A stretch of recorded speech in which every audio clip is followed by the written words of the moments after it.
Every night at exactly midnight, the phone began to ring. Not a mobile phone. Not the bright, impatient kind that vibrated across tables and demanded attention. This was an old phone, a landline. Ivory-colored once, though time had softened it into something nearer to bone. It sat on a narrow wooden table in the hallway of Mara's apartment, beneath a small lamp that she rarely turned on. During the day, it was only an object. At night, it became a question. The first time it rang, Mara was in the kitchen rinsing a mug she did not need to wash. She had not been expecting a call. Hardly anyone had the number. The phone had come with the apartment, and she had kept it mostly out of laziness, telling herself that one day she would cancel the line and stop paying for a thing no one used anymore. It rang once, then again. The sound was strangely formal. Not sharp, not modern. It seemed less like a call and more like a summons. Mara stood very still, water running over her fingers, listening to it echo through the apartment. By the time she reached the hallway, it had stopped. She looked at the silent receiver, the lamp above it, the narrow strip of moonlight on the floor. Nothing moved. She told herself it was a wrong number. Then she went back to the kitchen and dried the mug that was already clean. The second time she answered. Again, it was midnight exactly. Again, the ring tore softly through the quiet, too old-fashioned to feel accidental. This time she was ready, or as ready as one can be for something that has not yet become a pattern. She lifted the receiver and said, "Hello?" No one answered, but someone was there. She could hear breathing, soft, slow, close enough that it felt less like a stranger on the line and more like a presence standing in the dark just beyond the edge of sight. Mara did not hang up immediately. "Hello?" she repeated. The breathing continued, not hurried, not threatening, just present. Then, after several seconds, the line went dead. She stared at the receiver in her hand for a long time before setting it back in place. Some sounds belong to fear. This did not. That was what unsettled her most. Mara had lived alone for 3 years in an apartment on the 4th floor of a building that looked tired even in daylight. The walls were thin in the ordinary places and thick in the wrong ones. Pipes sighed at odd hours. The elevator took offense easily and shuddered whenever anyone asked too much of it. She had moved there because it was affordable and because the windows faced west, which meant the evenings were kind. Sunset spread itself across the living room floor each night, and for a little while, even loneliness looked warm. She worked in a records office downtown, where most days were spent sorting documents no one would ever read unless something had gone wrong in some official and permanent way. It suited her, perhaps too well. Quiet work, predictable work. Nothing asked of her that she could not provide. She had become, over time, a person built around manageable routines. Tea at 9, dishes before bed, no television after 11, lights out by midnight. Then the phone began ringing, and midnight stopped belonging entirely to her. On the 3rd night, she let it ring 4 times before answering. Again, the breathing. Again, no words. She sat on the floor beside the hallway table while holding the receiver to her ear, as though reducing her body to stillness might make the silence easier to hear. It did not. The breathing remained gentle, almost familiar in its rhythm. It rose and fell with the patience of sleep or memory. "Who is this?" she asked, though the question sounded thinner aloud than it had in her mind. Nothing. She closed her eyes. A strange thought came to her then. Not belief exactly, not even suspicion. more like an instinct too quiet to name. The person on the other end was not calling to say something. They were calling to stay. After nearly a minute, the line disconnected. Mara sat there in the dark hallway, the receiver cooling slowly in her hand. She did not sleep much that night. By the end of the week, the calls had become a fact. Midnight arrived. The phone rang. Mara answered. Breathing filled the line. No words came. She stopped telling herself it was random. She began instead arranging her evenings around it. This should have worried her more than it did. But there are certain mysteries that feel less like danger and more like unfinished weather. You sense them gathering. You live differently because of them. And somewhere inside, you know that refusing to look will not make them leave. On the 7th night, she said very quietly, I think you know me. The breathing did not change, but Mara's own did. She was surprised to hear how true the sentence sounded. There had once been another midnight voice in her life. Not on the phone. Not exactly. Years earlier, before the records office and the west-facing windows and the safe, controlled shape of her days, there had been her brother, Elias. Elias had been 2 years older and infinitely less good at pretending everything was fine. He called late, often after midnight, because he said the truth arrived more honestly then. During the day, he was charming, distracted, impossible to pin down. At night, he became thoughtful in a way that made even silence feel specific. Sometimes he called just to say he was walking home and the city looked lonely. Sometimes he asked questions with no answer, like whether people became themselves gradually or all at once. Sometimes he said nothing important at all. Mara had not always answered. At 24, she was busy becoming efficient. She was learning how to sort life into acceptable boxes: career, rent, laundry, appointments, sleep. Elias moved through life as if boxes were insulting. He missed trains, forgot birthdays, fell in love with impossible people, started books and jobs and plans he did not always finish. She loved him. She also found him exhausting. When he called too late, she sometimes let it ring.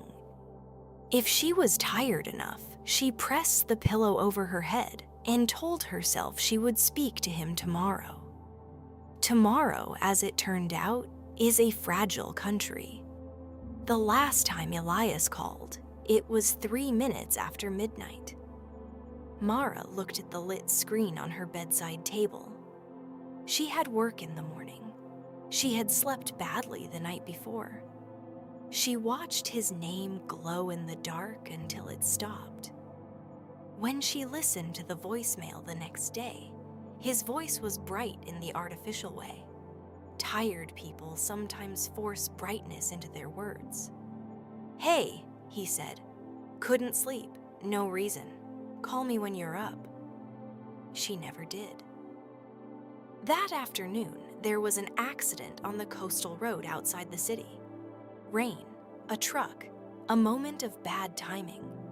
People talk about grief as though it begins at the funeral.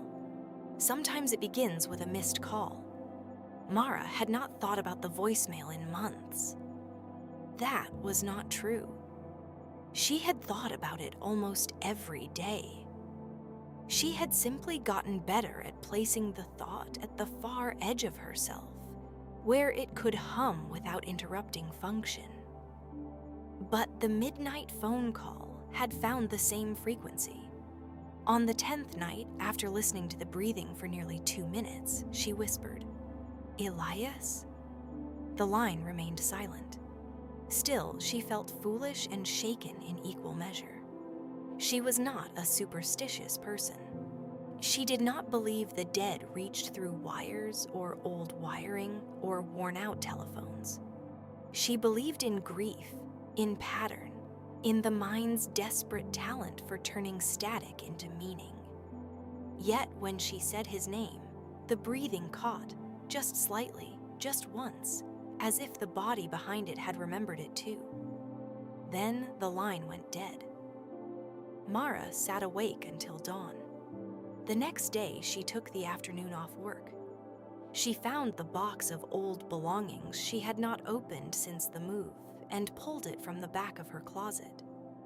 Inside were photographs she rarely looked at, a scarf that smelled faintly of cedar, concert tickets, 2 birthday cards, and her old phone, dead now, but still holding the shape of her younger hand. She charged it. The voicemail was still there. Of course it was. Machines. Remember what people try not to. She sat on the living room floor while rain touched the window and listened to his voice again and again. "Hey," he said. "Couldn't sleep. No reason. Call me when you're up." Only now, with years between then and now, she heard what she had missed before. A pause. A small exhale. The effort in his brightness. She closed her eyes. There are guilts that do not accuse loudly. They sit beside you with impossible patience. They wait until life grows quiet enough to be heard properly.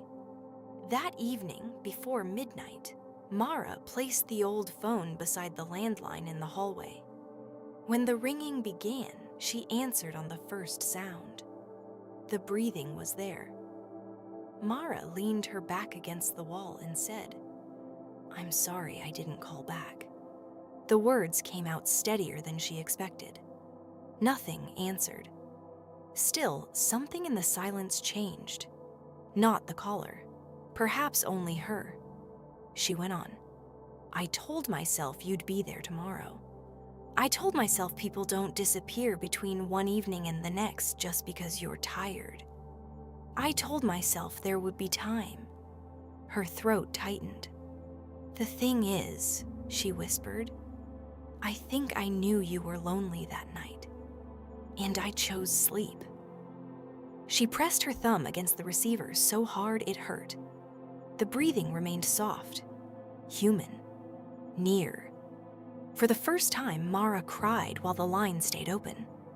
Not dramatically, not all at once. Just enough for grief to stop being an internal climate and become weather in the room. When the call ended, she did not feel better, but she felt less divided. The midnight calls continued. Only now, Mara spoke. Not every night for long. Sometimes only a sentence. Sometimes many. She talked about Elias as he had actually been, not as grief preferred to preserve him.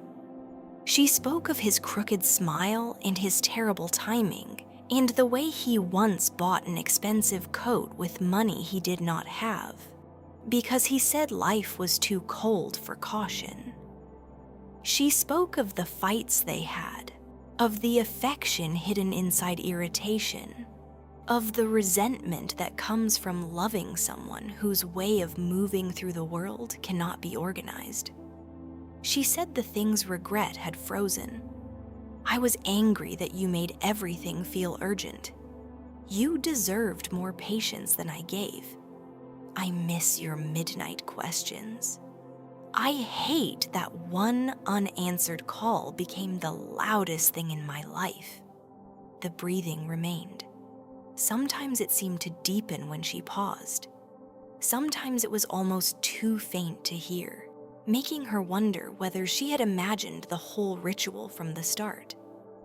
But then midnight would come again, and the phone would ring. Always exactly on time. Weeks passed. The calls became less frightening, then less mysterious, then something else entirely. A room. Not a real room, of course, but a place built from repetition where Mara could stand beside the part of herself that had never truly mourned, only functioned around the wound. She began sleeping better. At work, she answered questions more slowly, as if speed no longer deserved all her loyalty. She started taking longer walks home. Once, she let a friend stay for tea instead of claiming she was tired. Grief, she was learning, did not always ask to be solved. Sometimes it asked only to be acknowledged with regularity. Then one night, just before midnight, the phone did not ring. Mara sat in the hallway chair she had moved there 2 weeks earlier, watching the dark window at the end of the corridor. The lamp was on. The apartment was quiet. 12 o'clock came and went. No ringing. Her chest tightened with an emotion she did not at first recognize. Not fear. Abandonment, perhaps. Or the childish panic that follows when something painful but reliable disappears and leaves you alone with your own voice. She waited until 12:10. Then 12:17. At 12:23, the phone rang once. She reached it too quickly, almost dropping the receiver. Hello? This time there was no breathing, only silence. But it was not empty silence. It had shape. It held. Mara closed her eyes. "I think I understand," she said. The line remained open. She breathed in slowly, then out. "You weren't calling so I could hear you," she whispered. "You were calling so I would finally hear myself." For a long moment, nothing happened. Then, faintly, from very far away, or perhaps from inside the old wiring of the building itself, she heard a click. Gentle. Final. The line went dead. The phone never rang again. For several nights, Mara sat in the hallway chair at midnight anyway, listening to the apartment settle around her. Pipes sighed. Floors shifted. Distant doors opened and closed elsewhere in the building. The world remained full of small continuations. She thought she would feel deserted. Instead, she felt something quieter. Not peace exactly. Peace is often too large a word for what grief allows. Perhaps permission. One evening, she took the old voicemail from her dead phone and recorded it onto a small digital file. She listened once more to Elias saying, "Call me when you're up," and this time she answered aloud, even though the recording could not hear her. "I'm here," she said. It was not enough. It was what she had. Sometimes that matters. In early spring, Mara finally canceled the landline. The technician who came to disconnect it was young and apologetic and clearly confused about why anyone would keep such an old line active in the first place. He packed his tools, nodded politely, and left. After he was gone, Mara stood in the hallway looking at the small wooden table where the phone had sat. The space seemed too empty at first, then simply spacious. That night, just before bed, she turned on the lamp in the hallway for no particular reason. Its glow reached farther than she expected. Outside, the city moved through its usual darkness. Windows lit, trains passing, strangers speaking into phones that would not keep their ghosts. Somewhere, someone missed a call. Somewhere else, someone answered one just in time. Mara stood in the middle of her quiet apartment and listened to the silence she had once feared. It no longer sounded vacant. It sounded lived in. And when midnight came, it passed gently over her. No ringing, no breath on the line, no mystery asking to be solved. Only the soft, difficult mercy of having finally said what needed saying.